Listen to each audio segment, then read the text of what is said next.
বাম আমলে কেলেঙ্কারির অভিযোগের তদন্তে ভবানী ভবনে গিয়ে সিআইডির জিজ্ঞাসাবাদের মুখোমুখি হলেন প্রাক্তন আবাসন মন্ত্রী গৌতম দেব।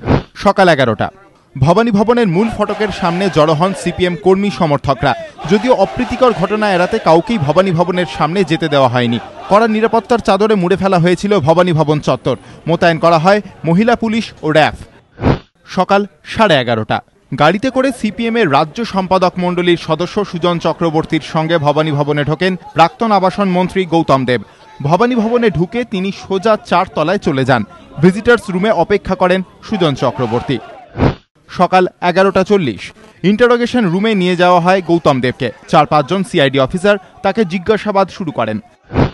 দুপুর 1:15 জিজ্ঞাসাবাদের পর ভবানী ভবনের বাইরে আসেন গৌতম দেব। তিনি বলেন, সিআইডিকে সন্তুষ্ট করা তার কাজ নয়। মমতা বন্দ্যোপাধ্যায় বলেছিলেন বলেই তাকে 2 ঘন্টা ভবানী ভবনে জিজ্ঞাসাবাদ করা হলো। মমতার কথা ছিল যে 2 ঘন্টা যেন গৌতম বাবুকে বসে, সেইটা 2 ঘন্টা বসে থাকলাম, চা খেলাম। সিআইডিকে স্যাটিসফাই করাটা তো আমার দায়িত্ব না।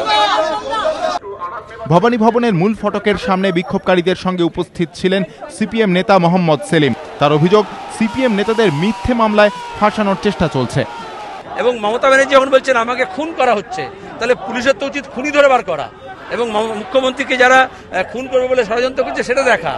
তা না করে এই ধরনের যে কেস করেছে এটা গৌতম দেব উপলক্ষ। আমি বারবার বলছি, এই মামলাটা হচ্ছে একটা বাহানা।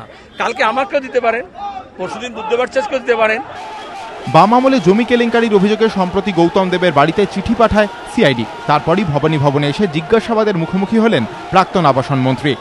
রাজর্ষি দত্তগুপ্ত ও হিন্দল দে, এবিপি আনন্দ।